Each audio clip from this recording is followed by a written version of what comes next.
मौलवी साहिब। अस्सलामु अलैकुम बच्चों। बच्चे। वाह अलैकुम अस्सलाम मौलवी साहिब। मौलवी साहिब। बच्चों, आज मैं आपको एक बहुत प्यारी रात के बारे में बताने वाला हूं। क्या किसी को पता है शब बरात किस रात को कहते हैं? बच्चा। मौलवी साहिब, ये बरकत वाली रात होती है ना? मौलवी साहिब। बिल्कुल ठीक। शब बरात वह रात है जब अल्लाह ताला अपने बंदों पर खास रहमत फरमाता है, गुनाह माफ करता है और दुआएं कबूल होती है। बच्चा। मौलवी साहिब, इस रात हम क्या करते हैं? मौलवी साहिब। बहुत अच्छा सवाल बेटा।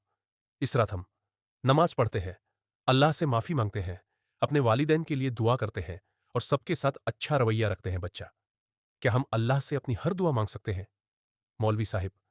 जी हां बेटा, अल्लाह बहुत मेहरबान है, बस दिल से और अच्छे दिल के साथ दुआ मांगो। मौलवी साहिब। बच्चों, याद रखो, शबे बारात हमें यह सिखाती है कि हम सच बोलें, बुराई से दूर रहे और हमेशा अल्लाह को याद रखें। बच्चे। जी मौलवी साहिब।